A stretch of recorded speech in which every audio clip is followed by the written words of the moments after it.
What's up, everybody? Welcome into the Sunday Night Fantasy Recap presented by FanDuel. I'm your host, Simon, joined as always by my very handsome co-host, John Luke Garofalo, and Jay. G-Man Jay, what's up, guys? What up?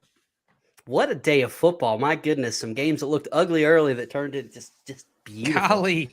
I love football. What a day of football. Golly, gee willikers. Golly, what a day of the good old American pastime football did we have today. Oh, shucks. On that network television, woke up bright and early, mowed the lawn, went to church, and then came home and watched that good old game of American football. Don't forget to adjust those rabbit ears.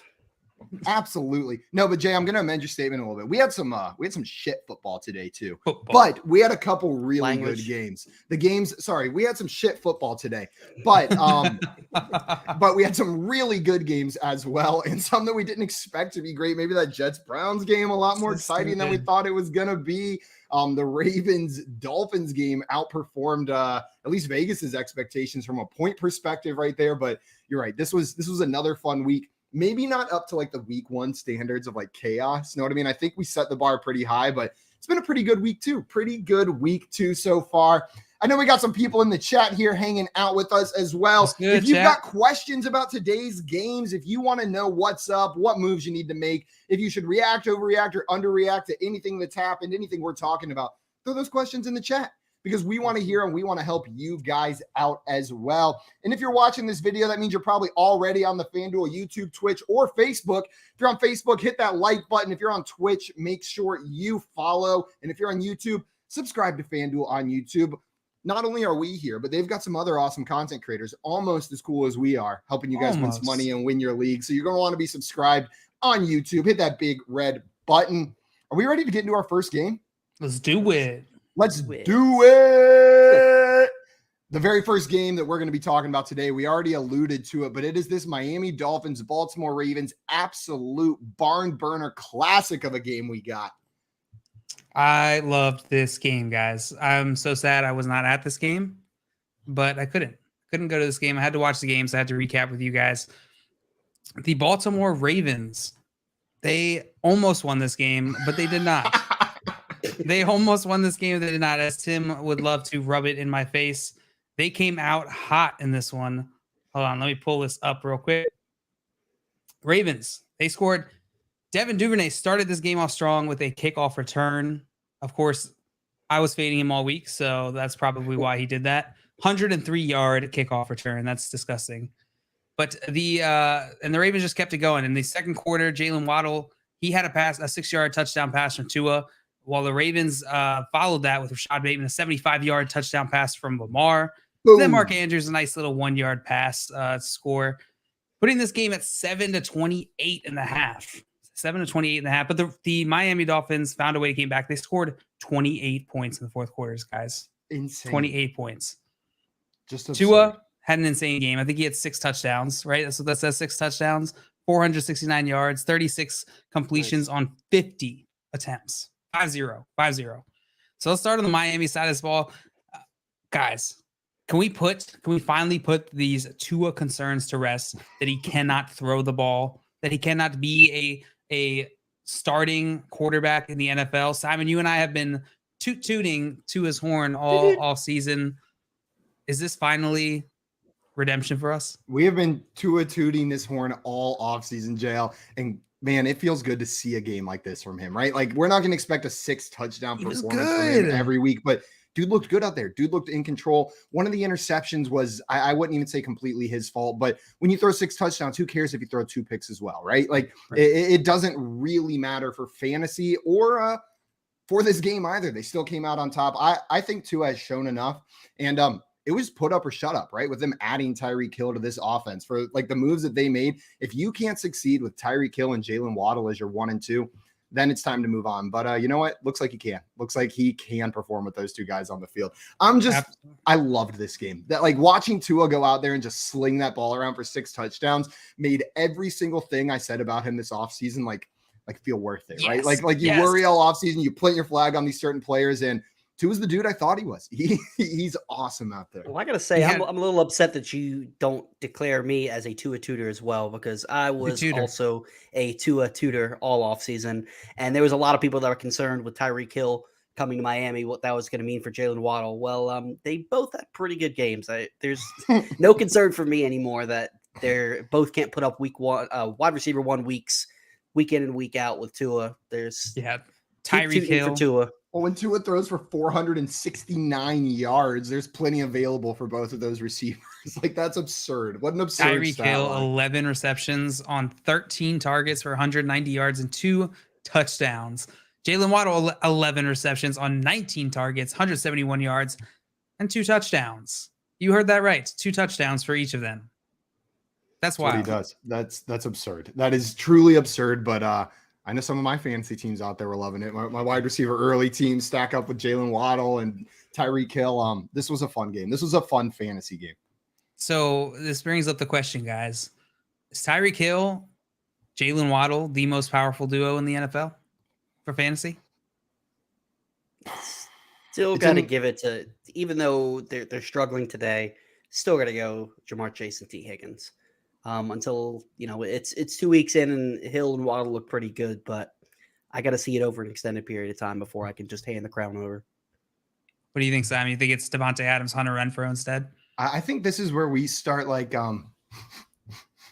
sniffing around that conversation. Know what I mean? Like, we're not quite there yet where we can say this is the best wide receiver duo in the NFL, but we're sniffing it. We're sniffing that conversation. Like, whenever you bring that up, I think these names, I smell, they have to be brought up, right? Because if Tua can support them, they've got a real argument to be the best dude. Jalen Waddle, if it wasn't for Jamar Chase last year, we would have been talking about him all offseason about what an elite rookie performance he had, right?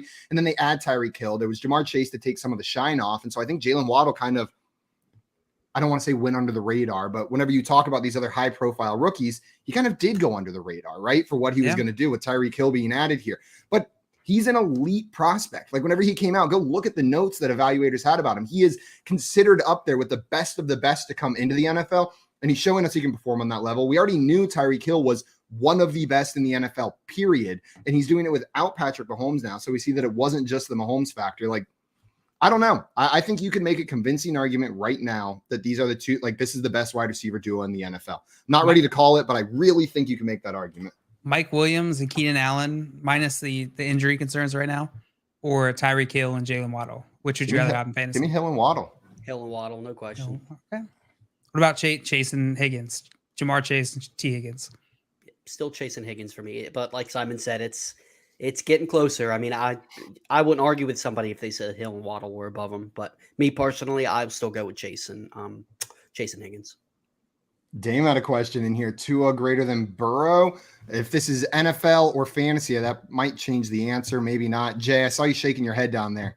Not yet, and I like Tua, a tutor as well as these guys, but I still think Burrow has that ceiling that. Yes, I'm talking about ceiling with a guy who just threw 469 yards and 6 touchdowns. But I don't necessarily believe that that's going to be week in, week out what you see from this Miami Dolphins offense. I'm still going to put Joe Burrow ahead of Tua. I don't imagine he has to throw 6 touchdowns to win it. Right. You know what I mean? Like, he literally had to. That was how this game went. Is like to score 28 points in the fourth quarter, you're throwing a lot of those touchdowns. Those aren't coming on the ground when you have to make a comeback like that. But so I think game script is probably a good segue here to the running back situation where he saw Raheem Mostert lead this team in rushing, 11 carries, 51 yards. No rushing touchdowns on this team. No rushing touchdowns. Chase Edmonds had 5 carries for 33 yards. What do you guys think about this Miami Dolphins backfield? Is this a game script situation or is this more long-term?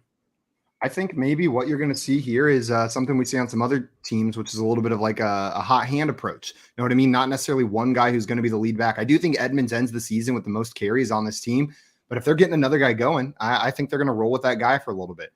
So this isn't an absurd line. Obviously, they ran less than they would in other games just because of the game script here, but I'm not. Depends what your expectations are for Chase Edmonds. If you bought into him hoping like this is my sleeper who's going to be a top 12 guy, then yeah, you're probably going to be disappointed. But if you're cool with like some like back end RB2 numbers week in, week out, like with a couple disappointing weeks, I think you're fine. Chase Edmonds and this offense can support that. Yeah, I think that's totally fair. All right, moving on to the Baltimore side of this game. Lamar Jackson threw for 21 completions on 29 attempts, far fewer than Tua. For 318 yards and 3 touchdowns. He also had a rushing touchdown, 9 carries for 119 yards. Rashad Bateman was featured in this game. We had 4 receptions for 108 yards and 1 touchdown on 7 targets. Mark Andrews finally got his big day, 9 receptions for 104 yards and a touchdown. Are you guys pulling any insight out of this on the Ravens side of this? Anything that's surprising here to you? If you had any hope I said it last week for Mike Davis, now I'm saying it for Kenyon Drake. If you had any hope for Kenyon Drake producing, you can drop him. There's nobody outside of J.K. Dobbins that you're going to want in this backfield because it's Lamar Jackson's backfield. Justice Hill, honestly, looked better than Kenyon Drake. 1.3 yards per carry to 5.3. There was some hype around Drake when he signed with not knowing the status of Dobbins. And Dobbins, I do believe, is going to be eased into this offense. I don't think he's just going to be, given the keys to this backfield when he comes back. They're going to be smart. I think that's why I think he could have played this week, but the Ravens are one of the smartest organizations in the entire NFL. I think they're going to ease him in, and I want no part of this backfield until J.K. Dobbins comes back. What about you, Simon? If J.K. Dobbins is still out, I'm fine starting Kenyon Drake in a flex spot if you've got to. Know what I mean? If you've got some bad injuries, if you've got a couple running backs out, I do think in normal weeks he's going to be the running back with the most carries. And if the Ravens can run that clock out, then they might use some Kenyon Drake. So he's a low upside play in this offense, but he's playable. I'm just waiting for J.K. Dobbins to get back. Low upside, low floor, just what you want, right, Simon? Exact. But he's playable. Like I do think he's most weeks going to be the running back with the most carries in this Ravens offense. And there's value in that, right? Maybe not a ton of value, but if you need a guy you can start, he's one that you can plug in. Like he's plug-inable. So do you guys have any concern or any more? Are you any more confident for Rashad Bateman after this week? I know a lot of people were concerned this past week that he didn't get enough targets. Obviously, this game he had 7 targets, 4 receptions, 108 yards, and a touchdown. How do you guys? Are you any more confident in Rashad Bateman going forward? I wouldn't say more confident because I was pretty high on him coming into the season. The one thing I will say is I think he's going to be a little more boom bust than people are anticipating. That's not to say that he's not somebody you want in your lineup, but that touchdown, it was a 75-yard touchdown that, man, he looked good. He just outran the guy, the Miami defensive backs. Like he looked phenomenal, but there are going to be some lean days, especially when it's those games that Baltimore is going to have to grind out on the ground. I love Rashad Bateman, but just beware there are going to be some bust days to go along with this boom. Gimme all the Rashad Bateman if you're worried about those bust games. Because I hate to say it, but it seems like maybe we're starting to see a little bit of a repeat of last season with this Ravens defense, right? Players are getting injured, and it is not the defensive unit that we were expecting. It could be more and more of these shootout style games, like close games where the Ravens defense isn't performing up to the expectation that they've set, not last season, but prior to that, right? And so maybe we get a similar offense to the Ravens from last year, and Rashad Bateman can be a little bit more consistent. So I'm in on Rashad Bateman. I'm fully comfortable. He's unless your team is loaded, he's like an every week start. Like unless you're looking at you started your draft like Jamar Chase, Devontae Adams, Jalen Waddle. Okay, then maybe Rashad Bateman sitting on your bench, right? But unless that's the case, he's in your lineup week in, week out. And if you did start the draft that way, let me know if there's any openings because I would love to join your league. Absolutely. Oh, flex. We got some people in the chat here hanging out with us. Albert in here, just a celebratory Amon Ra. Say it louder for the people in the back. Mr. Scampers said, hey guys, everything is fine. Everything is fine, everything Mr. is Scampers. Fine. Everything's fine. totally You're fine. We're fine. We're all fine. We got Damon here. What's up, Dame? What up, Dame? Welcome. And Mr. Scampers, I'm assuming talking about Tyreek Hill and Jalen Waddle, saying top 10 wide receiver for both. I stand by it. Well, stand by it. They're off to a good start hitting that after this week. In full PPR, I think they're the top 2 scoring wide receivers right now, if I'm not mistaken. I think Amon-Ra passes in half PPR over Jalen Waddle. But those two guys, in full PPR are the number 1 and number 2 scoring wide receivers on the week on the same freaking team. Unreal. Slick Vic, welcome in. Mom. So slick. What up, Vic. Slick Vic? Welcome in. And we got Albert in here. Is your mom, Jay? That's my mom, yes. Hi, What's Mom. up, Mom? Albert, Mama we talked Felicio? a little bit about if we're worried about Edmonds. We hit on that a little bit. And Craig in here. What's up, Craig? Said in the word of Thanos for JL, this day extracts a heavy toll. Well, that was the worst Thanos impression for me I've ever done. Thank you for speaking over me, JL, so that it was covered a little bit there. I got you, bro. That's what I'm that was just humiliating. Anytime JL hears that I'm about to do an impression, he just talks over it. Yeah, I just step in case you accidentally embarrass yourself. You know what we should do instead of animal noise bets, we should do celebrity impression bets where we that would be great. Do Bruce Willis. Do Bruce Willis right now. Absolutely not. I haven't lost a bet. Speaking of which, going on, just being different for the sake of it did not work out for me this week. So I've got an animal noise bet that I have to pay up before the we did have one from last week, right? Yeah. Everybody took the Bucks, so I just said, you know what, I'll go with the Cowboys, even though I didn't believe it. So, but you saved me, Jay, because I was going to do the same thing just for the off chance that I got to watch everybody else make an animal noise, right? So what animal noise we're going to make them make? Let's pause right here and let's make Jay. We'll take some suggestions in the chat for the animal noise you want Jay to make, and we'll see which one we like best. We'll ponder on that. Albert had a question for us. Christian Kirk or Rashad Bateman rest of season? So Christian Kirk showed up today. He had himself a 2-touchdown game. Jay, are you going Christian Kirk or Rashad Bateman? Yes, please. I'll take either one of them. I honestly, I can't decide between the two. If I had to, I would probably go Kirk just because the volume that he's seeing. Yes, Rashad Bateman's having some big games, but he's not the most targeted receiver on his team. Don't hear what I'm not saying. I love Rashad Bateman. He's somebody I want in all my lineups, but Kirk is that guy. And yes, he broke the wide receiver market by getting is he getting overpaid? I mean, the way that they're using him, I don't know. Maybe Trevor not. Lawrence looks really good, really, really good today. Probably his best game as an NFL pro. So I would lean ever so slightly to Kirk. Christian Kirk has got to be playing like with so much pressure on him because I feel like every time he makes a big catch, the announcers are like, that's what they're paying him for. That's what $20 million buys you. Like every time he does something on the field, they like mention his contract, mention how he's overpaid. But he's who showing up out-targeted so far. Christian Kirk today? Rashad Bateman? Evan Ingram. Interesting. Just like the classic. Shout out Coop. Evan Ingram out-targeted Christian Kirk. Mark Andrews out-targeted Rashad Bateman. It's the same thing, right? Absolutely the same thing. No, I'm going Rashad Bateman here. I think they're similar players in like a fantasy value standpoint. I got more trust in this Ravens offense, though. So I'll take the wide receiver when they're in a similar tier and the offense that I trust to be scoring more points. JL, what about you? Yeah, I'm going to go Bateman as well. Double Bateman. I do like Kirk this season. I think he showed today what we were talking about a lot this offseason. And I hope to see more of it. Come here now and here with a question. Said Pitts, London, Bateman, Carr or Javonte Williams. Is that a fair trade, FYF? What do you think? JL, would you be setting all those pieces, Pitts, London, or Bateman, and Carr for Javonte Williams? No, that's far too much to give up for Javonte Williams. Javonte Williams has looked fantastic. Do not get me wrong, especially in the receiving game. He's looked very good. Also, let me just add this before you finish saying it. They have Saquon and Taylor at RB. You're good.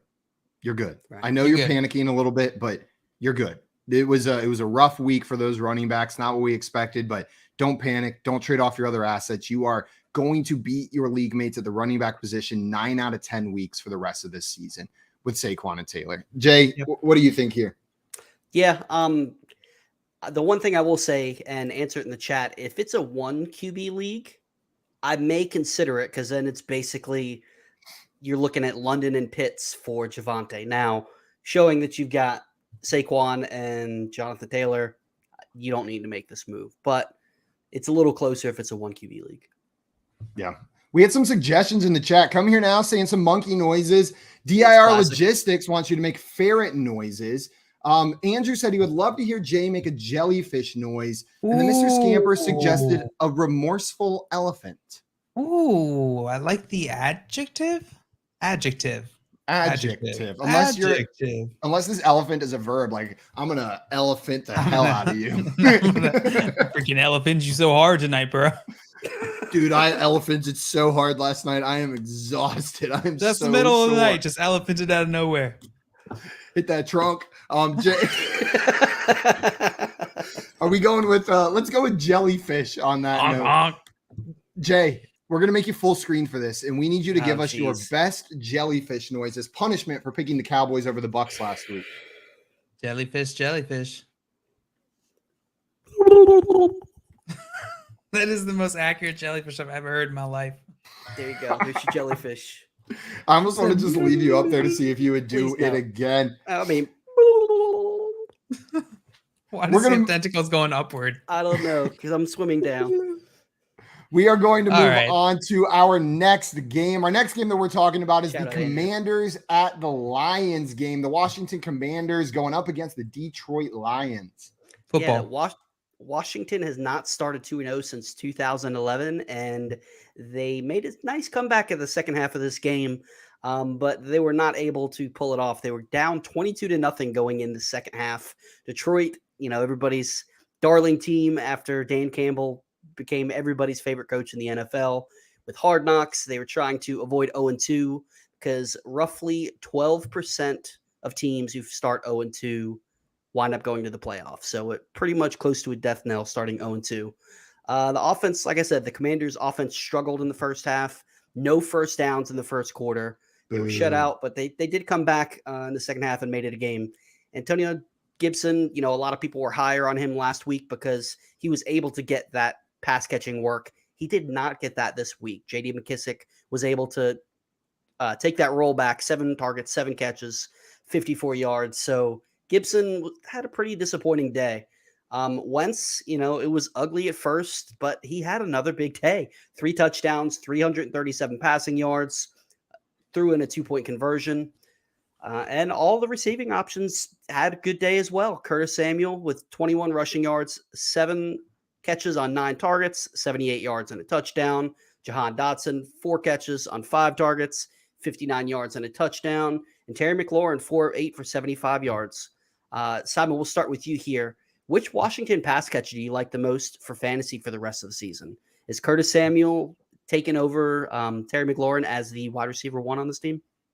No, it's Terry McLaurin. It's Terry McLaurin. The way he's being targeted in this offense, those are high value targets. Curtis Samuel, they're going to design a couple plays to get him open in the end zone every single week. And one of those worked this week. And you know what? He's going to get heavily targeted on these lower yardage throws as well. So in a PPR league, he's definitely worth being rostered. But Terry McLaurin is still the wide receiver 1 in this offense. I'm still in on Terry. Now, the player that I'm a little bit more concerned for, like stepping into that role maybe, or stepping up into and taking over as the wide receiver 1 is not Curtis Samuel. Like I think Curtis Samuel's role is pretty defined in this offense, right? It's Jahan Dotson. It's the rookie coming in, making plays, 3 touchdowns through the first 2 weeks. Like he looks great and they're just getting him ramped up. I could see him building out a larger role in this offense as the season progresses. But if I got to pick one, I'm taking Terry McLaurin. JL, anything to add? Yeah. Nope, nothing to add. I completely agree with Simon. Well, that's odd. And I will say I do like the usage that Logan Thomas had. 2 games, he's had 6 targets, 3 catches. This week he had 5 targets with 3 catches, and he had a touchdown. So if you're desperate for tight end, he's somebody that I wouldn't mind throwing at the end of your bench. You know that Carson Wentz does love to use the tight ends. So he's somebody just keep an eye on, especially in those deeper leagues. And who was it that mentioned Amon-Ra St. Brown earlier? Albert. Albert. My goodness, Amon-Ra St. Brown, another big day for him. He had 9 receptions, 116 receiving yards, 2 touchdowns, 12 targets. Absurd. All the talk all offseason was that once DeAndre Swift came back, once TJ Hawkinson came back, that Amon-Ra St. Brown was just gonna, fade into the existence. Amon-Ra St. Brown also had 2 carries for 68 yards, I believe. Am I reading that correctly? I can't. Yeah, he carried the ball twice for 68 yards. My notes got messed up there a little bit. Sorry about that. JL, is Amon-Ra St. Brown a must-start wide receiver every week for here on out? Yeah, I mean, I'm starting him every week here on out. 2 weeks now with 12 targets. If he gets 3 in a row, then he gets 20 coins. That's a turkey. He's on fire. That's a little known fact. Yeah, I mean, 20 coins. 20 coins. Yeah. Wow, that's incredible. Yeah, this is like Chuck E. Cheese coins or Mario Party rules. Nope. Yeah. Simon, what about you? Is he every week starter for you? Yeah, plug him in. And I will say I was definitely a little bit lower on him than I guess I should have been this offseason. He's the dude. And he showed enough for this Detroit Lions offense last season that they said, he deserves double-digit targets week in, week out. Now, if he maintains this pace of like 12 targets a week, that's 33.8% target share. It's going to be absurd. I'm not expecting that. He could do 33. He could totally command 33% of this offense. That is not beyond him. They played the Commanders. Nice done.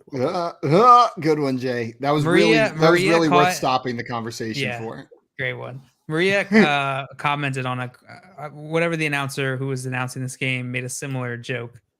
It was terrible. It's terrible. Oh, they're going to say it every single week, no matter what. Every week. DeAndre Swift came into this game with some injury concerns, and granted, he only had 5 carries, but he made the most of them. At over 50 yards on the ground. He also had 2 catches for 31 yards and a reception touchdown. Jared Goff threw for 4 touchdowns. He's been nice super flex bye week type of quarterback that, somebody you don't mind having as your QB3 and in the right matchups be able to start him in a super flex league. 26 fantasy points this week. Yeah, I mean that's hot. He's not done too shabby. Jamal Williams again has a solid yet unspectacular day. 12 rushes, 53 yards. He's somebody that more of a flex play. You would have liked to see a little more out of him with DeAndre Swift banged up, but as we talked about, DeAndre Swift looked pretty good. Dude, DJ Shark dropped a touchdown pass. It was heartbreaking. And now I'm just looking at his box score. Goose egg. 0 receptions for 4 targets. Oh, ouch. And I saw a question in the chat. I forget where it came from. ODIR Logistics saying thoughts on Shark. 0 catches, but 4 targets. Second most in wide receivers. Just curious. So hitting on that point you brought up, JL. Yeah, I mean, it's not good. It's not good. Not great, Bob. Not great, Bob. I think he stays in that conversation of like flexible players, like flex worthy players. Bye week fill, like DJ Chark is a guy you can start. Very flexible. He's so flexible. You can flex him. You can flex him most weeks. But yeah, I'm fine with DJ Chark still. There's no like massive excitement. You're throwing in your flex, hoping he catches a touchdown. Yeah. That's pretty much it for this one for me. Okay. I was waiting to see if you had anything else over there. And that's all I have to say about that.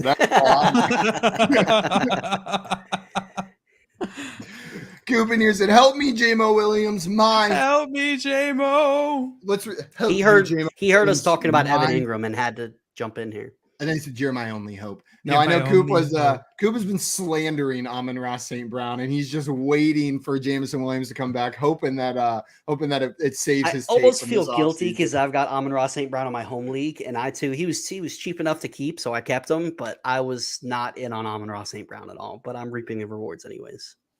I saw Jimbo Fisher in here. Wow. Well, welcome in, Jimbo Fisher. Not a fan. I'm going to be honest. No, I am not. Really not a big fan of Jimbo Fisher, but we'll answer your questions anyways. Lazard, Mooney, or Sanders. I need a breakout to get the W. So they're shooting for upside here is what it sounds like. Down big. Need to start one of these 3 players.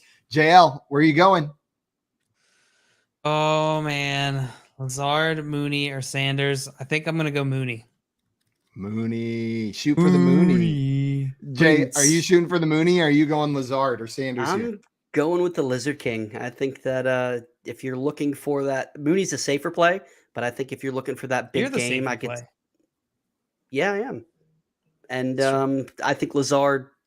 I could see a situation where Aaron Rodgers comes out slinging it after the way they looked last week and just force feeding Lazard because nobody else stepped up for the wide receivers in Green Bay last week. So I think What an image. See, Aaron Rodgers force feeding Lazard. Eat it. Eat it. I imagine he starts kindly with like the airplane, but then gets really forceful really quickly. Like has very little patience whenever he does it. Like he's like, here comes But he's the trying. airplane. Here comes the airplane. Like just Lazard doesn't realize it's going to get that aggressive at first. He's like, "Yeah, I'm good, thanks, thank you." Ends up just all over his face. Like, there's pumpkin Slow- puree Covered in just mashed running down peas. Yeah, if you see pumpkin puree, like little orange stains on Alan Lazard's jersey, you know it's because Aaron Rodgers was force feeding him right before the game. Little Baby orange and bird green. Just try Mama Bird me, Aaron. Yes, I did. I'm gonna go with Mooney here as well. And Jay, I actually disagree a little bit. I think Lazard's the safe play here, even though he's coming off that injury. Like, what did we see from any of the Green Bay wide receivers last week that makes us think Lazard isn't going to step in and immediately be the top targeted wide receiver in this offense, right? Like there was nothing inspiring from a single Green Bay wide receiver last week that made me say, you know what, maybe Lazard isn't the one. He's the one. Like he's going to be the most targeted wide receiver if he's healthy and he's out there. Mooney, I think that there's still a lot of uncertainty. We saw the ball kind of get spread around to different receiving options in the rain last week. If we see him hyper targeted like we did last year, and if the Bears get down big in this game, which is a very big possibility, and Justin Fields just has to start chucking it, Mooney's the money play for me. Mooney's the one that you plug in your lineup if you want to just shoot for the moon. That's where I'm going. You just want to say that terrible joke one more time. I didn't even mean to say the joke there. It's just the phrase that applies in this situation, and I accidentally said it again. Albert in here saying Schultz left the game with a knee injury. We'll have to keep our eye on that. Do any of you guys know any update on Dalton Schultz knee injury? Not that I've seen, no. Sorry, Albert. Also, Mr. Sorry, Scampers Albert. grading your jellyfish noise. Said A for effort, D for the jellyfish noise, A- for the baby turkey noise. That was more of a turkey. I do have a pretty good turkey noise. So. Yeah. Jay's got a pretty good turkey noise. I can attest to that one. 234 and he said Jerry Jeudy injury, a serious one. I know we saw him leave the game with an ankle. I believe he's been ruled out for the remainder of the contest, but I don't think we have any further confirmation or any further information after that. The Mr. Scampers may be a little tongue in cheek, but saying if you have CD, you should have traded him for Amon-Ra St. Brown. Jay, you've got CeeDee Lamb on your roster, okay? You're sitting there. It's late at night. It's 11 p.m. You're laying in bed. Game's winding down. The Packers are up by 30, so you're just scrolling at this point, right? A little notification pops up. Bing! You look down at your phone, and it says your league mate, Ass ETN Season, has proposed a trade to you of Amon-Ra St. Brown for CeeDee Lamb. Are you accepting that trade, or are you keeping CD on your roster after what we've seen through 2 weeks? I can't do it. I just I know the right decision is to accept the trade, but I just believe in CeeDee Lamb's talent too much. And as good as Amon-Ra St. Brown has looked, I think CeeDee Lamb's the type of talent that can still perform with a guy like Cooper Rush under center, either one. Dak Prescott is going to be back before the season's over. Some people say 4 weeks, some people say 8 weeks, but he should be back at least in time for your fantasy playoffs. The only way I may consider this, if you're looking to start 0-2 and your production, you need production right now from somebody, then maybe, but I would most likely stick with CD. You sound very conflicted there, though. Jail, what about you? Are you conflicted on this one? I am not conflicted. CeeDee Lamb is going to have Dak back at some point during the season. I'm not making this trade based off of the next couple weeks unless I'm absolutely desperate. Does getting Dak back put him back on track? That's whack. You're so dumb. Did you mean to make that? Did you mean to say that? Yeah, 100%. I was sitting here going, what else rhymes with Dak and back? And I was like, oh, track, we got this. Oh so, Jail, I actually heard 0 of what you answered. Just was waiting to, just 100% that joke. Yeah, that's all right. I respect the hell out of that. No, I'm keeping CeeDee Lamb. He'll get back on track with Dak back for sure. And Mrs. Gamer says, I was not cheeking, but I'm a Lamb downer. I don't think this is absurd. Know what I mean? No. We talk about not overreacting, but this is 2 weeks in a row now. CD didn't look great even with Dak in there. Now we have to imagine that Dak would be better than what we saw in that limited sample size week 1, but it looks a little bit rough for him so far. I'm probably keeping CD, but I don't think it's preposterous to make a move like that. It's a conversation to have now. We're going to move on to our next game, and we are talking Buccaneers versus Saints in this one. And I don't know how much of this game you guys watched, but it was ugly at the beginning. Just a not fun game to watch. Like we talked about it on the pre-gaming show this morning, and it was one of those games where it felt like it was just going to be this gross defensive battle. Like it just seemed like it. And my favorite part about this game is all of the narratives. Think of every narrative that you could about this game. It happened. No stats, no numbers. We're talking straight narrative street, baby. Tom Brady can't play well against the Saints. Well, you know what we got? We got a piss poor Tom Brady game. 18 for 34, 190 yards and 1 touchdown. They had 0 points for the entire first half of this game, if I'm not mistaken, right? Yeah, they ended the first half without a single point scored. Tom Brady was wildly frustrated. Another storyline. Mike Evans and Mike Evans and Lattimore are going to get chippy with each other, right? Like that is a common storyline. Another narrative. Shout out what Coop happens with the Brad Marchand comp, because that's right, and it worked out perfect. He was chirping at Brady, and then Mike Evans came in and just took him out and got him kicked out of the game. I mean, that is the perfect comp. You have to know hockey to get that, but that was absolutely perfect. This game just went totally narrative street with some of those things, right? We got old school Jameis Winston back as well, but the Buccaneers did end up coming out on top by a final score of 20-10 here. I think the big story with the Bucs is all of their wide receiver options, right? We didn't see very many of them on the field this week. Chris Godwin out, Julio Jones out. Mike Evans kicked out. Scotty Miller out. In. Scotty Miller was in, and Scotty Miller got the most targets on the team, 8 targets, but only turned it into 3 receptions and 34 yards. Not a great day for any of the wide receivers. Somebody you should keep out of your lineups is Russell Gage. I know there was a lot of hype around him this offseason, thinking that he could step in to what Antonio Brown was doing last year, but this was his opportunity. No Julio, no Godwin, and 5 catches for 20-something yards. I wasn't in on Russell Gage, and if you were, I think you have to be really disappointed with what he did today. Yeah, 100%. Now, Mike Evans, I know you're disappointed because he got kicked out, but he's still Mike Evans. You're going to keep him on your team. The one player that I did want to bring up for the Tampa Bay Buccaneers here was Rashad Perryman, who ended up catching the touchdown and had a shot at a couple more in this game. Do you think Rashad Perryman is a fill-in only with these wide receiver options out, or do you think he could earn a role in this offense that's worth rostering? Just to fill in, Rashad Perryman. That's all he is. Just a fill-in, Rashad Perryman. That's all he is. Jay, anything to add to that? Just a fill-in, Rashad Perryman. That's all he is. Ka-chow. That's all he is. Rashad Perryman in, but just this week. Don't plug him into your fantasy lineups. Out every other week.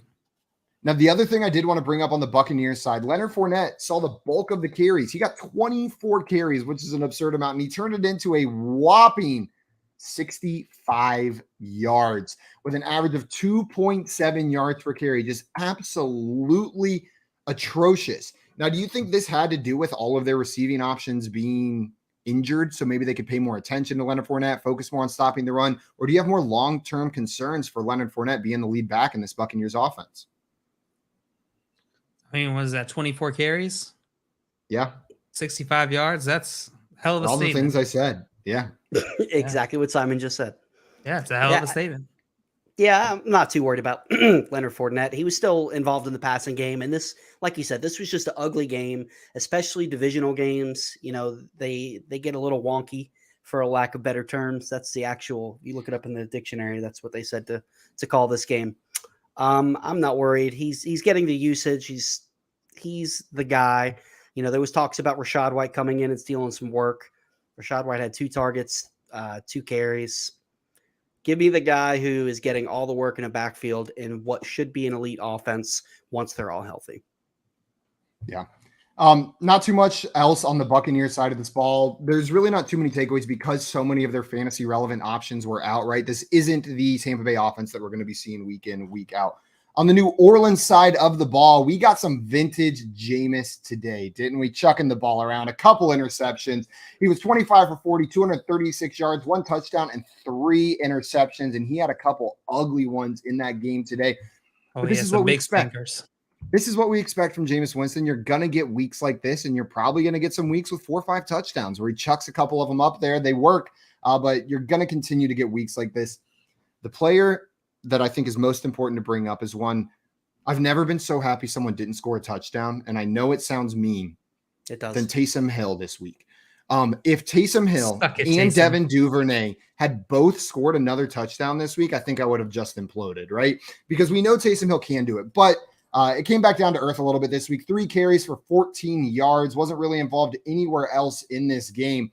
JL, what's your confidence level with starting Taysom Hill at tight end, or is he a boom bust player for you? He is absolutely a boom bust player for me. I forget what it was. What does he play? I think Coop said it in the morning show, but he played like 4 snaps.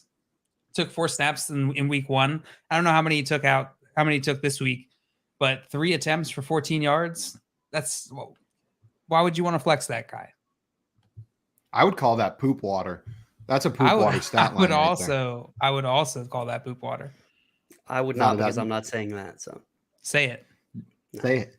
We're not moving on until you say poop water. Well, I guess we're going to stay here for a while. Yeah, we're all going to sit here. Everyone in the chat, the people at FanDuel watching this, FanDuel Daddy is going to say, what were you guys doing? Why didn't you recap more games? And it's because Jay wouldn't say poop water. Just give us. I will not say poop water. There it is. Bingo. We gotcha, sucker. Outside of that, I saw a question in the chat from Albert. Want to know, should we sell high on Michael Thomas? Michael Thomas had 9 targets today, turned into 6 receptions, 65 yards, and a touchdown that he was hyped about when he scored it. He started screaming down there. I don't know if you guys saw him, but it was I was happy to see him happy to catch that touchdown. Jay, are you selling high on Michael Thomas after this game, or do you think he's someone you want in your lineups week in, week out? I am selling high. I'm a little more concerned than most. I know he's had 2 pretty solid games back to back, but last week, he got the 2 touchdowns late. This game, he had the touchdown late. And something that's really kind of going under the radar, I didn't even realize this. Apparently, Jameis Winston has 4 fractures in his back. So he's literally got a broken back. Andy Dalton's the backup. We don't know, one, if Jameis Winston's going to be able to make it through the entire season. And outside of that touchdown, Michael Thomas's stat line isn't that great. 6 catches, 65 yards. Yeah, he's got 9 targets, but Chris Olave had more targets than he did. So I wouldn't say just get rid of him for anything, but if you can get a solid wide receiver 2 in return, I would make that move. Yeah, I think I agree with you, Jail. What about you? 23.6% target share in this offense. Like, can we confidently say that this isn't going to go down? I know that Chris Olave had more than him this week, but he had way less than him last week. I don't know that that's the trend necessarily. And by having more, I mean, Michael Thomas had 9. If my wide receiver, who I drafted as a wide receiver 3, can get consistently 8 to 10 targets per week, I'm happy with that, especially when they're high value targets like we've seen from Michael Thomas and that he's scoring with them. So I'm not as concerned. I think this, my answer to this would come with nuance. It's sell if you can get someone who's willing to pay, overpay for him, but otherwise I'm holding on to Michael Thomas. Joe, let's dissect this nuance a little bit. So someone's a little disappointed let's explore this further. Someone's very disappointed in their running back that they drafted in the 3rd or 4th round this year, named Travis Etienne. Would you be willing to trade Michael Thomas for Travis Etienne right now? I would for the way running backs and wide receiver position. If I had the depth of wide receiver position, yes, I would. Otherwise, so you're not. That provides all the nuance I need. You're not looking to trade Michael Thomas, but if you can maybe upgrade at another position that's a little bit harder to fill, you're willing. Yeah. If someone's willing to trade their Travis Etienne for Michael Thomas, then you would trade Michael Thomas. Right. We are going to move on to our next draft value. Oh yeah, just crazy draft value. We had a question in here from Albert before we move on to our next game. Said, I'm down by 43 points and I have Hurts, Dillon, and Jefferson. My opponent has just Montgomery. Do you think this. Albert's going to win? JL, you think he's got it? I think he's got this. God, just Hurts and Jefferson, you're probably good. Then just throw Dylan on top for a little extra insult Dylan and to Montgomery your opponent. should cancel each other out, so should be fun. I think you got it, Albert. I think you're going to win this game. I would bet my money on that right there. And then Andrew in here talking back to Curtis Samuel, saying Curtis Samuel in that Debo role. We've been looking for the next Debo Samuel. Did we find him, Jay? I think maybe Debo Light, not Debo. Light. There's only one Debo. But, a couple of years ago, he played a Debo-type role in Carolina. So who was the coach then? One Mr. Ron Rivera. Albert Einstein. Oh, Ron Rivera. No, I prefer... Not next year, this year, when Albert Einstein comes back. I prefer Diet Debo over Debo Light, but just tomato. No, we can talk about that. And Diet Coop in here Debo's throwing great. respect for the hockey love. These uncultured swines don't know winter sports. That's just one winter sport, Coop. You have not asked about my cross-country skiing knowledge or my curling knowledge or my biathlon knowledge. It's zero All right, as so well. what's the next game that we have? What's the next At least game do your due diligence before you insult us over here, Coop. Yeah, the next game we're talking about your due diligence. We are talking Colts Jaguars for this next game. Maybe I should just say we're talking Jaguars after the way the Colts look. Oh, who could have foreseen this one coming, boys? 24-0 to zip. Ouch. 0. That's 0. Is that you read good? that right. That's a Is that donut. good? Oh, I like donuts. That is a Especially donut maple to the bacon Jacksonville Jaguars. They just kept steaming ahead in this game. The defense looked absolutely spectacular. They just continually harassed Matt Ryan. I believe they sacked him 5 times, intercepted 3 times, and they kept Jonathan Taylor only. What was it? What's that stat line there, Simon? Oh, sorry, I was confirming the 5 sacks, and 3 interceptions. You say donut. 9 carries, 54 yards, no touchdowns. That's amazing. So the defense really did their job in this game.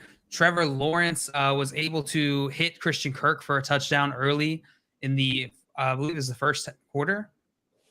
Let me pull this up here. Yeah, so he hit Christian Kirk for a 10-yard pass in the first quarter, and then James Robinson had a 37-yard run in the second quarter. And then we had a nice, just a field goal, and then Christian Kirk had another 5-yard touchdown pass to Trevor Lawrence. Trevor Lawrence looked a lot better, 25 completions on 30 attempts, 235 yards, 2 touchdowns in this game. So let's start off with Trevor Lawrence. Guys, do you have any more confidence in Trevor Lawrence after this game? I know he has gone up and down on this roller coaster of generational talent, guaranteed to be great, really under-delivering on those expectations. And then now we're here, week 2, 2022 seasons. What did you see from Trevor Lawrence this week? That he can do it, that he can lead a team in a game he's supposed to win. Like once they got up, know what I mean? Not blow a lead, be a smart game manager. He looked like an NFL quarterback out there this week for a complete game for, I don't know, maybe the first time since I've been watching him, since he's been in the league. Like this just felt like it wasn't like a blow your mind, this is a superstar game, right? But this was a complete, well-executed game from Trevor Lawrence and the Jacksonville Jaguars. It does boost my confidence a little bit. Know what I mean? Like for him to come out here and just put together a solid game when they were the underdogs. I like it. I'm down for Trevor Lawrence continuing down this path. That being said, he's not going to have the same upside as some of these other quarterbacks in the Jacksonville offense. And they're not running him. Like he can run, but they're not really running Trevor Lawrence. So upside limited, but solid fantasy start probably going forward. What about you, Jay? How are you feeling about Trevor Lawrence? Now we're going into week 2. I agree with everything Simon said. This is the first time, honestly, I feel like in his career that he's put together a complete game. More than anything, I think it really is good news for Christian Kirk. We didn't know what this offense was going to look like, if Christian Kirk was going to be able to handle being the guy. That's 2 weeks in a row he's put up fantastic fantasy games. 6 catches, 78 yards, 2 touchdowns. Yes, he was out-targeted by Coop's boy, Evan Ingram. But I'm all in on Christian Kirk. I was not in on him this offseason. I wish I had some more shares. Trevor Lawrence, it's arrow up. Arrow up. Is there arrow up for Christian Kirk for you, Simon? Oh, my arrow's up for Christian 6 to Kirk midnight? jail after these 2 games. 6 to midnight. We are full on midnight right now for Christian Kirk. Arrow pointing all the way up. And how about Evan Ingram? I know. We've talked a lot about Evan Ingram over the last few weeks. Simon, how are you feeling about Evan Ingram as a fantasy asset? Is he someone that you want to be starting week in, week out, or you can consider starting week in and week out? He hasn't fully separated himself from that glob yet, but he's in the process of doing so. Know what I mean? Like he's stretching. You're seeing.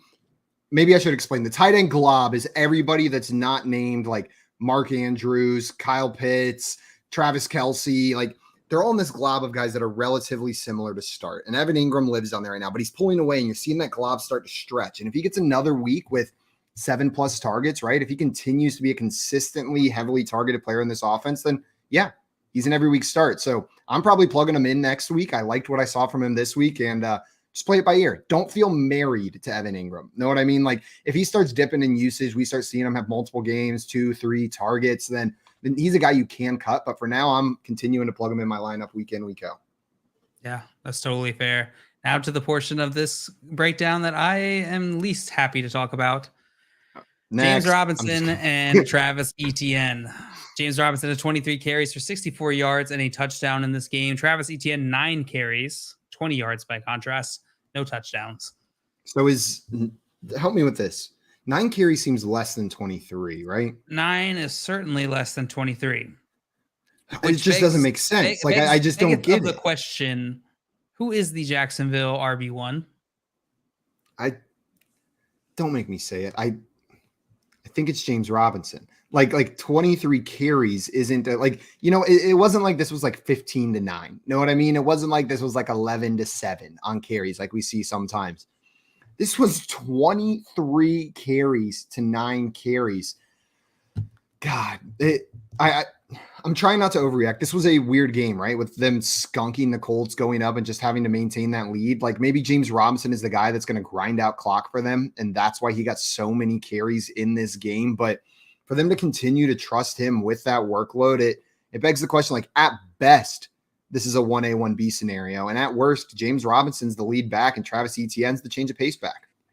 Yeah, I think Travis Etienne, I think they're viewing Travis Etienne, this is his rookie year, essentially. And I think they're going to work him into this offense more and more. I think he will be featured more in the receiving game. We've already seen him featured more in the receiving game, not by very much in this game. But I still think Travis Etienne has a ton of upside, but we have to accept this reality that we're in, which is that Doug Peterson wants to feed James Robinson the ball. And James Robinson he's making it work. He's making it work. Not super impressive today. 2.8 yards at a time. He's making it 2.8 yards at a time. He's making it work. Travis Etienne didn't do much better. So, maybe this is a Colts defense type of thing. They're just shutting down the run game, but it's hard to argue with that much usage being fed to James Robinson. And Coop's saying, I still believe in Etienne. I still do as well. Please do not take this as not believing in Travis Etienne. It's more so just accepting the reality of the situation as it exists right now, which is that Travis Etienne's upside is not there. Or maybe the upside is there, but maybe the floor isn't quite there that we thought. In my opinion, I think it says more positive about James Robinson than it does anything negative about Etienne. And what I mean by that is this isn't the type of game script that Etienne was going to get a ton of usage.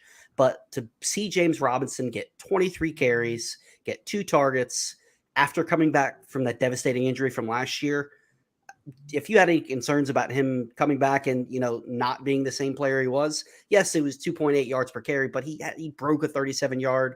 I believe that was the touchdown. But games back to back, he's breaking tackles. He's going down the field. I'm more excited about what this says for James Robinson than necessarily down on Etienne. I think it's going to be a 1A, 1B situation.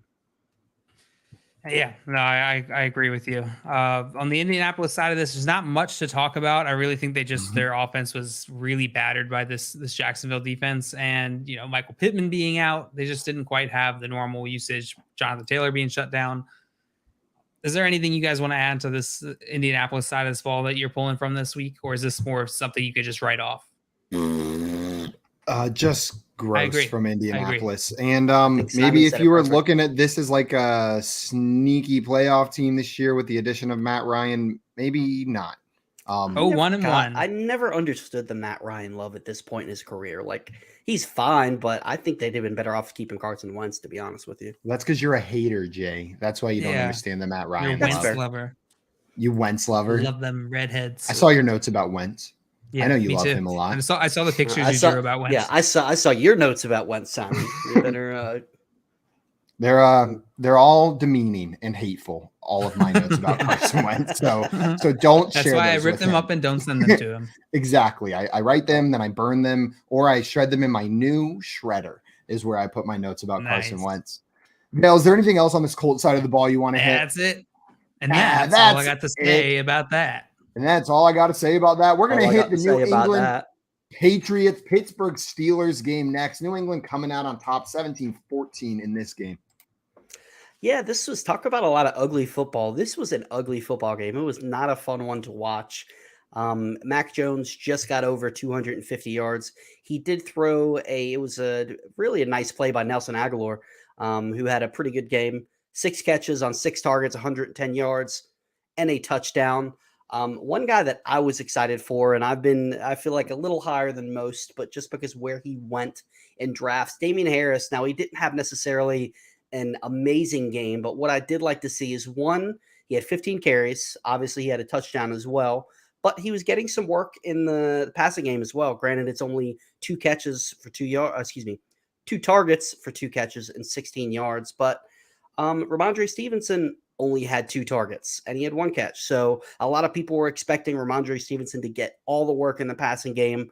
Damian Harris, I don't think he's a super high upside play, but I think he's wait for it, rock solid RB2, especially if he's gonna chip in some passing game work. You're hoping he gets a touchdown. This is pretty much like the quintessential Damian Harris game, and if he's able to add in a couple catches, he's somebody that I'm really excited to have as my RB2 or flex play. JL, what do you think about Damian Harris versus Ramondre Stevenson for the rest of the season? Did we get news on his injury? Who? On Damian Harris. He went down in this game. I'll check for you, JL. I did not see that. Yeah, because that would be the big thing I was worried about. And I saw him go down with the injury, but I didn't see anything after that. JL, this is directly from Damian Harris on his health after hobbling off late. He said, "I'm fine, dog. Look at me. I'm fine." Look at me, dog. It seems like he says, "I'm fine." Got that dog in him. According to Damian Harris, he's good. He said, "Look at me. I'm fine." Okay, so in that case, yeah, I think this game played out exactly how we saw it play out last week, exactly how we saw it play out all of last season. It's Damian Harris is going to get like 65% of the workload. Ramondre Stevenson is going to get most of the rest, and Mac Jones will be mixed in there. Yeah, I think the designed runs for Mac Jones are the real threat to Damian Harris here, right? Yeah. I agree with you. Just maybe he's not your upside running back play, but he's a guy that you can plug in who's going to get work. And if he gets a touchdown, you're happy. Right. Yeah. And that's the thing, everybody was talking about touchdown regression with Damian Harris, but similar to what I've said a couple times about Adam Thielen, about James Conner, these guys have that amount of touchdowns because they play a specific role in their offense. And it looks like at the start of the season that Damian Harris does still have that role. I'm not necessarily saying he's going to get the same amount of touchdowns that he did last year, but I do expect him to have a good chunk this season. Go ahead. I was going to say, did you guys see that Gunnar Olszewski? I don't know how to say his last name. That Gunnar exactly video right. I posted earlier on Twitter. I did not see that. He got a good bonk. Him muffing the punt. Yeah, I did not see that nice face bonk. On to the Pittsburgh Steelers side of the ball. Milky Trubisky had a Milky Trubisky game. 168 yards, 1 touchdown, 1 interception. Did not look that impressive.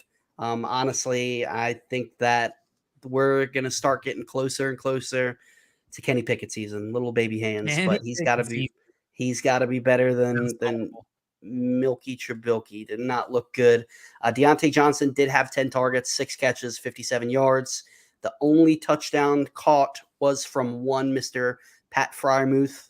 He's another one that, you love to see the 7 targets, but I think you have to be a little concerned until something changes with this offense. If he doesn't get a touchdown, you're really not getting a whole lot out of Pat Fryermuth. I don't know, 10 targets last week, 7 targets this week. Like, what the hell else do you want from your tight end? Know what I mean? Like, if you waited that long on tight end, but like, yeah, it's a disappointing week. But whenever I'm looking for who to plug in next week, like if he's gonna get that volume, if he can hit double-digit targets, then I'm starting him. He's a startable guy. He's the top of the glob, I'd say. I think he's getting targeted more. He's getting targeted more than most of the people in the glob. So he's in that conversation to escape from it as well, I think. Yeah, absolutely. And Najee Harris, there's been some injury concerns with him, but even though it wasn't a very productive game on the ground for him with 15 carries, 49 yards, you got to love the 6 targets, 5 catches, 40 yards. Yeah, that's right. He's no Taysom Hill. Not many people are Taysom Hill. I'd like to know what. Najee Harris is no Taysom Hill. The disrespect. He was talking about Pat Friar-Tuck. Oh, Friar-Tuck. Yeah, Pat Friar-Tuck. Najee Harris, I think while he's getting this volume, I think he's just fine, but I was pretty high on him. I could see a potential top 5 season from him, but through 2 games, I'm a little concerned. Simon, what do you think? Are you still in on Najee Harris for this season? Yeah. He's I mean, what else do you want me to say? He was a little banged up this week. It was a weird game, and he's getting the work. He's a great running back, and he's going to get the touches. Maybe this offense isn't as good as we thought. Maybe the O-line's rough, but when he's healthy and he's out there, you play Najee Harris. Maybe adjust. I would assume so at some point, but we'll have to see. Watch that foot, but it's Najee Harris. What am I going to do? Bench Najee Harris? Like, I'm not doing it unless I have great options. But you drafted him in the first round. You're probably dependent on him to start. And I think you keep playing him. All right. Next week, you have 1 roster spot. James Robinson or Najee Harris? Najee Harris. Najee Harris. Don't get cute. Yeah. Well, I am cute. Hey, get out of here, Jay. Get out of here, Jay.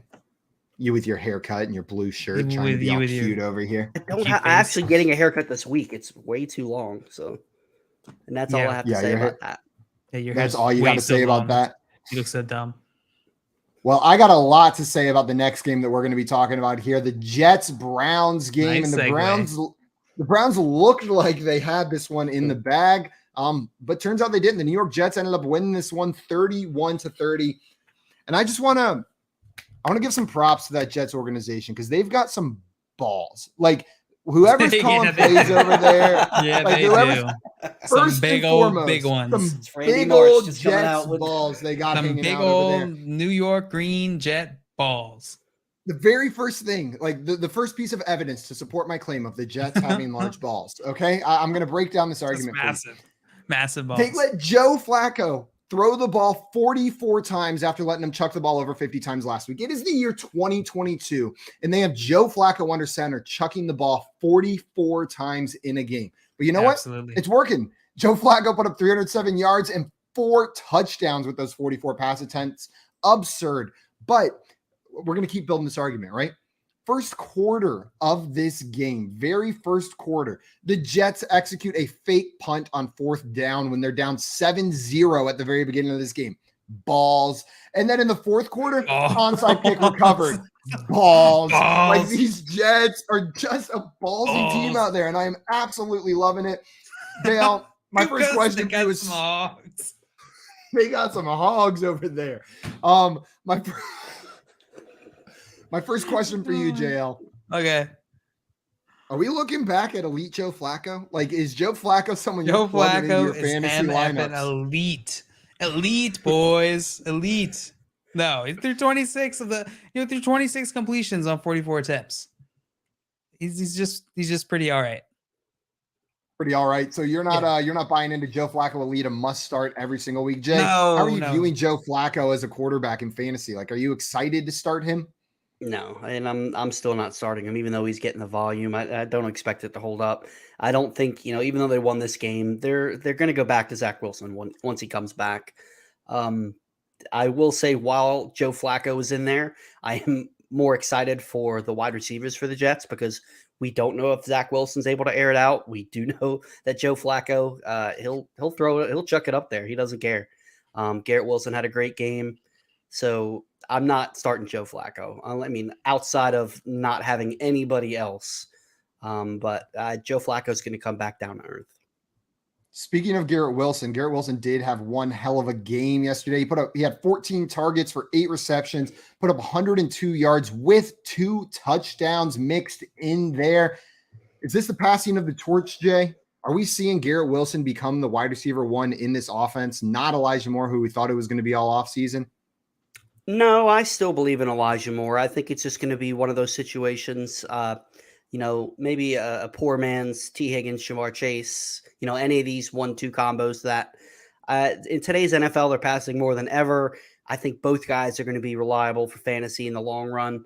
Just one of those days. It was Garrett Wilson's day. And, after the first touchdown, he actually, he was a little banged up. He went to the sideline from a pretty hard tackle, came back in and got that second one, the game-winning touchdown.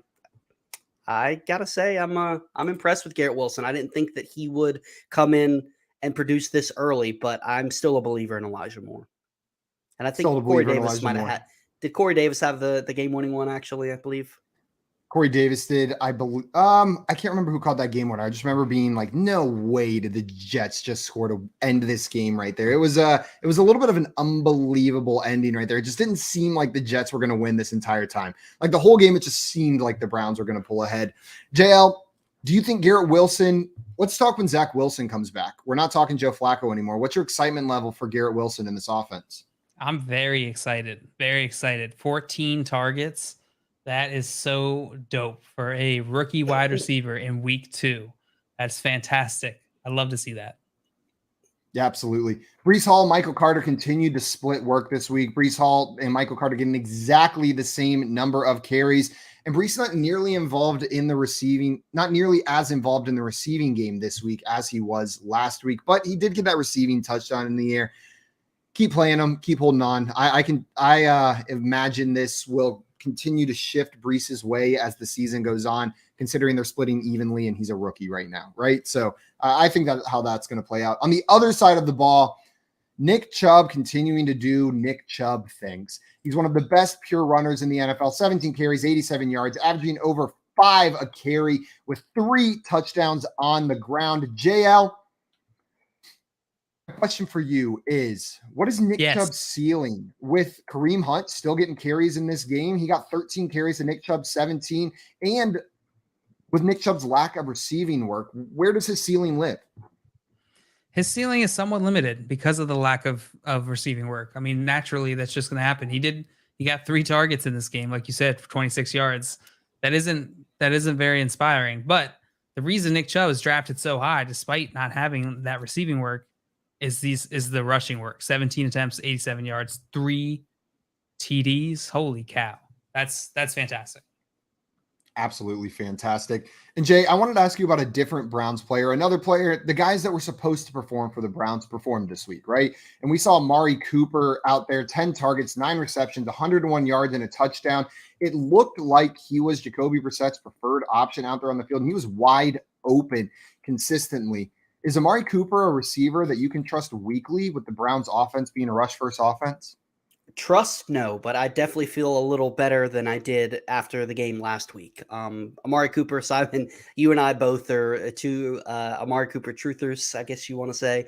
Amari Cooper is one of the best route runners in the entire NFL. He's performed on some pretty bad offenses before. He's not somebody I'm trusting. I don't have many shares of him whatsoever. But I do think that he is gone from flex status to more of a wide receiver 3, maybe a back end wide receiver 2 if you're in a tight spot. I think that he's somebody you can feel a little better about throwing in your lineups.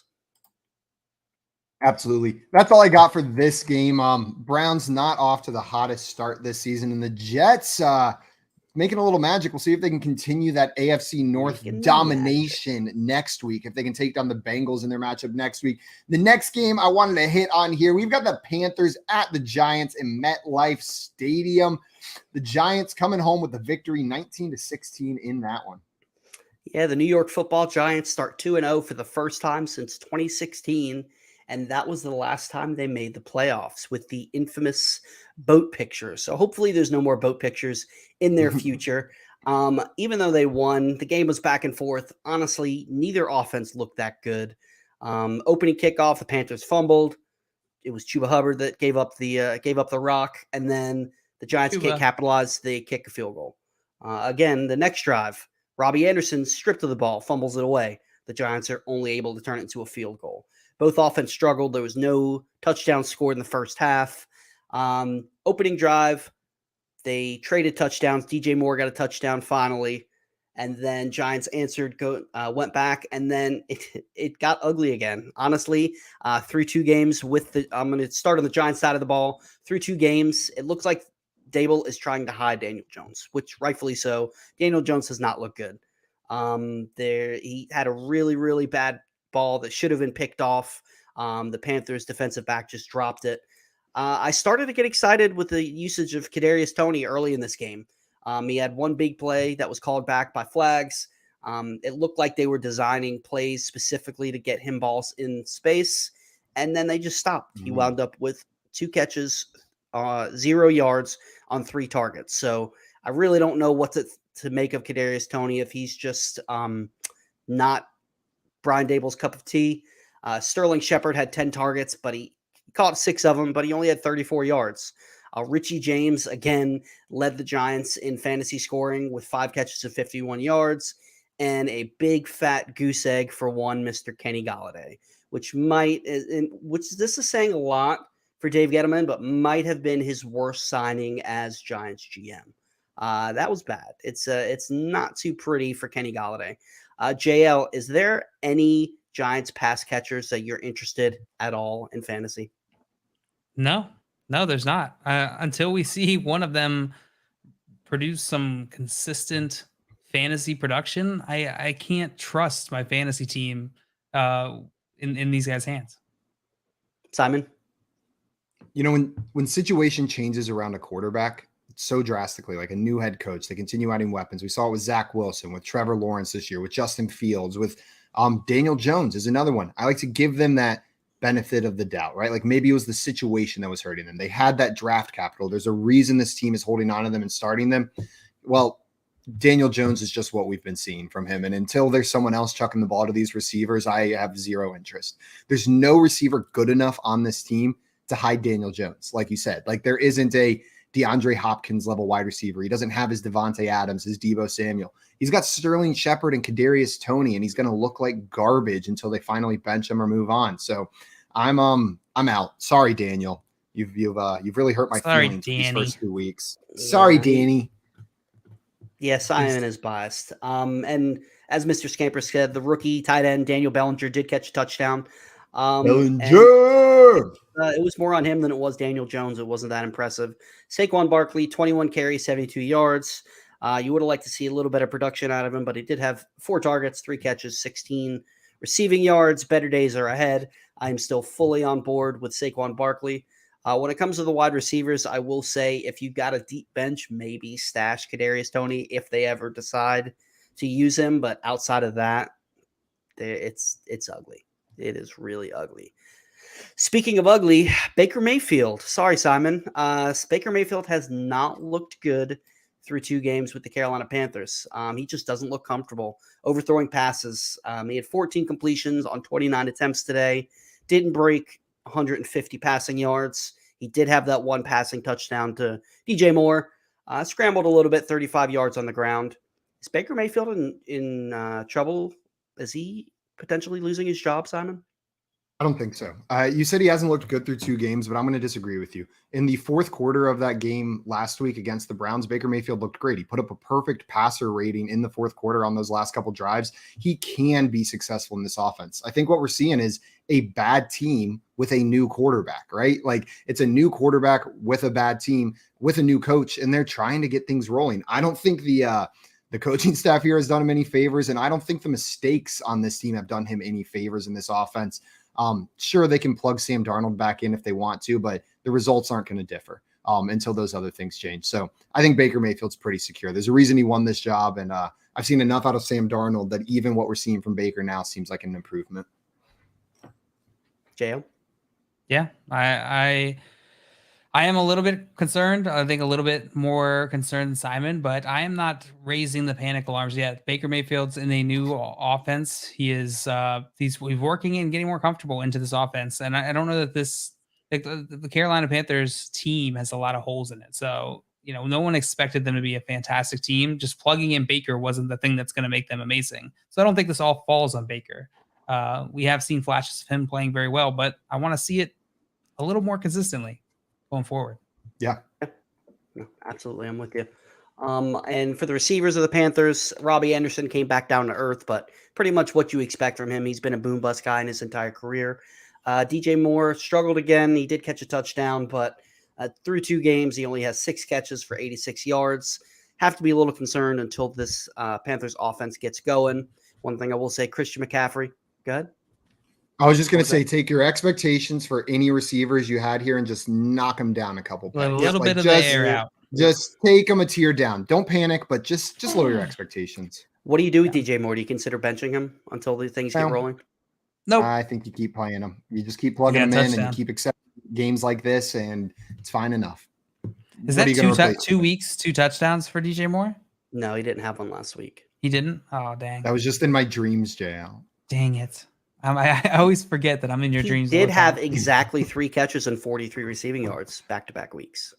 Nice. Why does he do that? Like, why does DJ Moore feel the need to have like statistical consistency across seasons, across games? It's just his MO. He's very meticulous. Very meticulous. We are going to move on to our next game.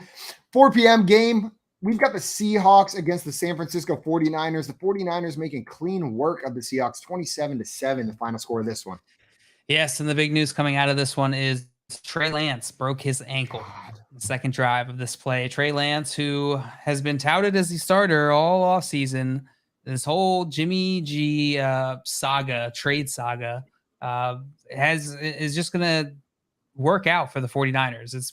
It's going to work out that they kept Jimmy G because Trey Lance's season is over. Jimmy Garoppolo is now the starting quarterback for the San Francisco 49ers. So before even getting into this game, what are the implications of this from your guys' opinions on the San Francisco side of this? Who is being affected? In what way are they being affected? What does this mean for the 49ers going forward in terms of fantasy? What do you think, Simon? I mean, first, this sucks. Like Trey Lance, I was so excited to see a full season from him. You hate seeing a player go down like this. And man, I hope he gets better and hope next season he comes back and just blows it up in 2023. But it's going to be him out for the rest of the season. Now, Jimmy G, what this does is it makes this entire offense a little bit more predictable, I think. We can look back at last season a little bit more. We can look at the Debo usage. We can look at the George Kittle usage. We can look at the Ayuk usage because who was throwing them the ball? It was Jimmy Garoppolo. And they're probably just going to roll back into that same offense they were comfortable with last year. So does it have a positive impact? It's relatively neutral. You know what I mean? I think the upside with Trey Lance and getting that offense moving was a little bit higher than with Jimmy G, but the consistency for the receiving options is going to get a little bump with Jimmy G back on center. So we'll call it a wash with more predictability. Wash, more predictability. What about you, Jay? Yeah, I pretty much agree with everything that Simon said. The one thing I will say is I think it's a slight, ever so slight bump up for the running backs on this team because you're not going to have to worry about Jimmy Garoppolo rushing in the red zone like you would Trey Lance. Maybe a slight bump for Deebo Samuel's rushing, although I really don't think that was going to hurt. Trey Lance was going to hurt Deebo Samuel's rushing production. So maybe for Jeff Wilson, maybe a very ever so slight bump up. Okay. I think that's fair enough. All right, getting into this game, these San Francisco 49ers very easily beat the Seattle Seahawks. The Seahawks not scoring until the third quarter. The San Francisco had 373 total yards in this game compared to Seattle's 216. Once Jimmy Garoppolo came in, he had 13 completions on 21 attempts for 154 yards and single passing touchdown. Jeff Wilson was the dominant running back on the team, but Tyrion Davis-Price got some work in this game. Guys, how are you feeling now with Elijah Mitchell out for a couple weeks? How are you feeling about this Jeff Wilson, Tyrion Davis-Price breakdown? Is this how you expected it? How are you maneuvering with these guys going forward? You know what? And you can go back, check the tape. This is exactly what I expected. I said, don't count out TDP just because he wasn't active last week. He plays a different role, and they're probably going to mix him in with Elijah Mitchell being out. Jordan Mason was there as the clear backup, right, to Jeff Wilson probably, but TDP was the guy who stepped up this week. Jeff Wilson's going to continue being the guy, but seeing 14 touches from TDP in this first game for him in the NFL, pretty promising, right? He didn't do much with them, but we'll probably see both of these guys continue to be involved. Jeff Wilson's the one to roster, though. Jeff Wilson's the one to play. TDP is a dynasty bench stash if you've got the room down there. But Jeff Wilson, you can plug him in. You can play him week in, week out. Not crazy upside, but he's the dude. He's going to get the most carries. And what they were saying, the reason that TDP was inactive week 1 and Jordan Mason was not is Jordan Mason plays on special teams. So that's one of those things that you just have to take it for what it's worth. They showed this week that when somebody's going to get the touches out of the backfield other than Jeff Wilson, it's going to be Davis Price. And sorry, I just couldn't say TDP one more time. I couldn't take it. I think that he's the stash behind Jeff Wilson. Stash behind it. Okay, so the clear running back 2. And can we get Coop in here saying Jay has an amazing take about mobile quarterback being out and rushing upside for running backs. Fair enough. Yep. He didn't say poop water fast enough, so we're giving him no credit for his takes today. Gotta say poop water. Moving over to the other side of this ball, it's pretty uninspiring performance, I'd say, by the entire team. I think most notable conversation out of this one is we got to see some Kenneth Walker this game, boys. Kenneth Walker made his NFL debut, 4 carries for 10 yards. Are you guys adjusting how you're feeling about this Seattle running back core? Rashad Penny, Kenneth Walker, a little more confident that Kenneth Walker might actually have a role? They went down big early, right? They were never involved in this game. It was 20-0 before they could even sniff their own farts, and they were just sitting there wondering what they were going to do. So the running backs are almost completely taken out of the game plan here. I'm not reading too much into this game for them. Maybe Kenneth Walker gets more involved, but what am I going to read from 4 carries and 3 targets? I just am not trying to take too much out of them using their rookie running back in a blowout. Yeah, that's fair. Yeah, I'm pretty much. I feel exactly how I did going into the season. That Rashad Penny is poop water. By the end of the season, Kenneth Walker is going to have this backfield to himself. You think he's going to beat out Rashad Penny? You don't care about by the end of the season? No, I don't. And that's all I got to say about that. Before we go, let's talk a little bit about this Sunday night football game that is starting momentarily. We've got the Bears at the Packers. You guys know what I'm looking for. I'm looking for that bounce back week from Mr. Justin Fields, Darnell Mooney, and Cole Kmet. You guys picked some Mooney earlier, at least JL did. Jay, what are you expecting from Mr. Mooney in this game? Do you think we're going to see a better game than last week? I do. I'm still high on Mr. Mooney and Mr. Kmet. And the Bears offense as a whole. I don't know if this is necessarily going to be the game that happens, but as our guy Coop likes to say, you want, even in a bad offense, if you've got somebody who is a top 2 option in the pass catching hierarchy on that offense, then I think you'll be a-okay. And I think Mooney's 1, I think Kmet's 2, and I think they're both going to be just fine. This game is starting right now as we speak. Clock at 15 minutes in the first quarter. Before we go, though, real quick, let's take some predictions. JL, who do you think is going to win this game, Bears or Packers? You know what? Let's make it a little bit harder. The live line right now is at 10.5 points in favor of the Packers. This is otherwise we're all we got to go line with this game. It just moved to 11.5. We're sticking at 10.5. We're going to stick it at 10.5. JL, are you taking the Packers minus 10.5 or the Bears plus 10.5 in this one? I'm taking the Packers still taking the Packers.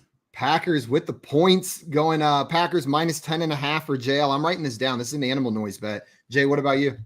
I'm going to go with the Bears. I don't think they'll win, but I think they'll keep it close enough, especially in a divisional game, the way that the Packers offense looked last week. I think they'll keep it close. I wrote these down, and Jay, I'm on your side. I'm taking the Bears coming in and covering the spread. I'm not picking them to win, though. So, JL, you may be all alone. What's your score prediction for this game? Jay, what you got? Man. I was looking at the jellyfish noises that JL was attempting to make. I'm going to go. Go ahead, JL. I'm sorry. No, you go. 27-20 Packers. 27-20 Packers. JL, you got a score prediction for me? 24-14 Packers. Wait, 24. wait, You don't wait, no, I need to go more. 27-14 Packers. 27-14. And it's now at 12.5, guys. The line keeps moving. Let's have some fun on Sunday Night Football. An unexpected shootout. I'm going to go with 35-30 Packers over the Bears. 35-30 with the Bears covering. That would be so much fun. That's just wishful thinking. Such a big in. I am willing an exciting Sunday Night Football game into existence for everyone. We will be back here next week, same time, same place, doing the same thing, but different numbers every single time. It's amazing how football works. Until then, we are out of here. Enjoy Sunday Night Football and the rest of your weekend. Adios, everyone. Bye-bye. And yet again,